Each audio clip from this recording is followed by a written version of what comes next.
So, children, in today's class, you are going to learn about memory device. So, now you know the primary memory, also known as internal memory or main memory, is of two types, that is RAM and ROM.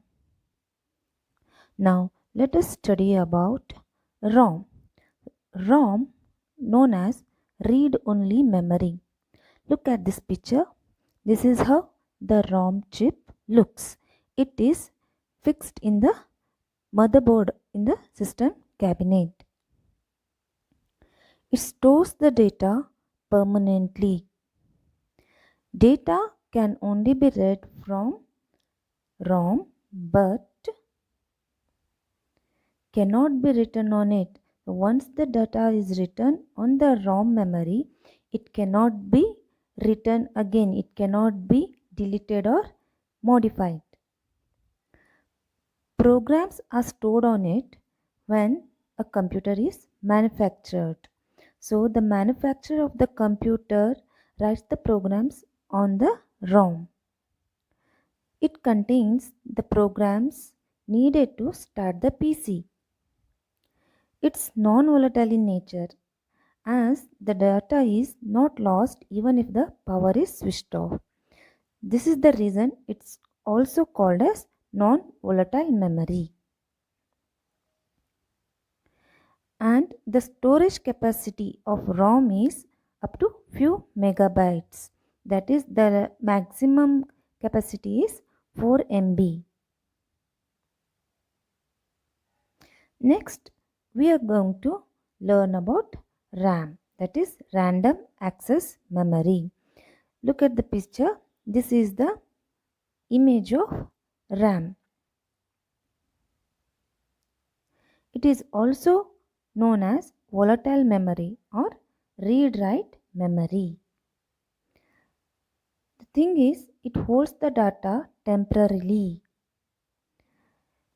It is called as read-write memory because data on RAM can be read and written on it. The data is lost when the power is cut off. So it's known as volatile memory too. And its storage capacity is up to 256 gigabytes. Now you are going to learn about secondary memory, which is also known as external memory. It is used to store data on long-term basis. The data and programs required to run the computer are stored in secondary memory. Because RAM and ROM are of very less storage capacity, so the programs which are required to run the computer are stored in the secondary memory and later accessed by the RAM to execute the programs. Storage capacity of secondary storage devices is much more when compared to primary memory.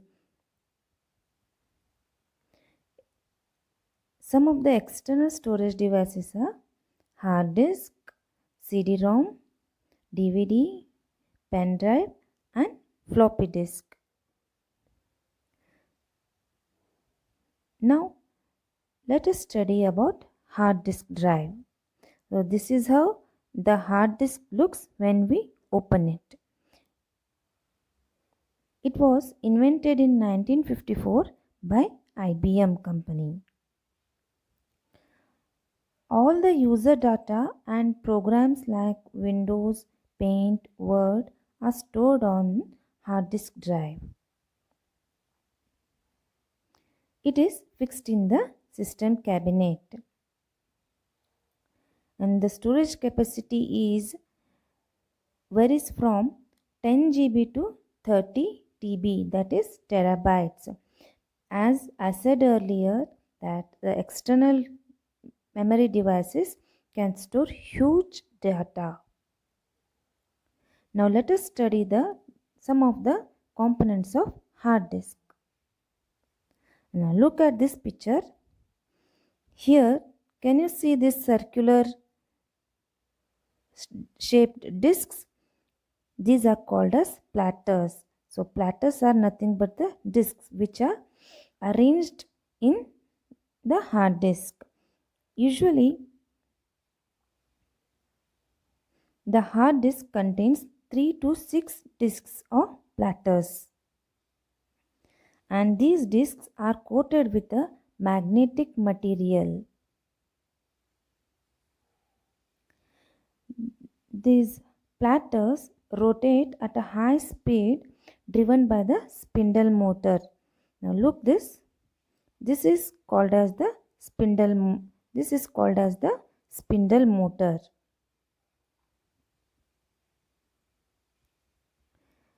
There is another component which is called as read-write head. So this is the read-write head. Can you see these points? These are set of read-write heads.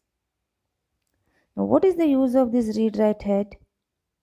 The read-write heads can operate simultaneously. They can work simultaneously, and each platter has 2 sets of read-write heads, so that the transfer of the data, like reading the data from the hard disk and writing the data on the hard disk, can be quicker and operate at the same time. These are some of the different sizes of hard disk. So the sizes vary from 8 inch to 1 inch. We get these kind of hard disks in the market.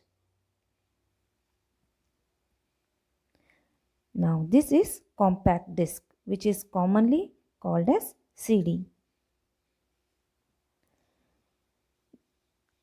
CD store a large amount of data, that up to 700 MB. CD-ROM is used to read data stored on the disk but cannot write on it. So the disadvantage of the CD is once the data written on it becomes permanent. Later you cannot use the CD to write again. The CDs can be used to hear songs or load new programs into the computer. You can save a small amount of data up to maximum 700 MB on the CD. There are again 2 types of CDs. In this picture you can see 2 different CDs. One is CD-R, that is CD recordable, and the other is CD-RW, which is CD rewritable. So on the CD-R, that is CD recordable, once the data is written on it, becomes permanent. It cannot be erased. So only you can record the data on this CD. Whereas on CD-RW, that is CD rewritable, the data can be erased and written again. Next, you are going to study about DVD, that is digital versatile disc. It looks very similar to the CD but stores a larger amount of data, and its storage capacity varies from 4.7 GB to 17 GB. It means you get DVDs with various different storage capacities starting from 4.7 GB to 17 GB. So these DVDs can be used to store full movies and produce better quality pictures. Children, remember, to play these DVDs, we need to have DVD player. The DVDs cannot be run on CD-ROMs. Children, look at this picture. I hope you all can guess it. It is pen drive. It is very small in size, so it is very easy to carry. The storage capacity of pen drive starts from 2 GB to 256 GB, which are frequently used. Also, as of now, 2 terabyte size pen drives are also available. You can easily store data on it and transfer the data from one PC to another. These are very faster and more reliable. More reliable in the sense that the data doesn't get corrupted easily. These are available in different designs. Next is floppy disks. These you won't be getting it in the market nowadays because these are not used now. These floppy disks are also external storage devices. These are thin piece of plastic coated with a magnetic material used to store data and transfer data. But these floppy disks store only a small amount of data, that is up to 1.44 MB. Look at the size of these floppy disks. We get in sizes of 5-inch and 3.5-inch. Now these floppy disks are replaced by CD, DVD and pen drive. So this is all about the computer memory and storage devices. I hope you now have a clear understanding of the various devices. Thank you.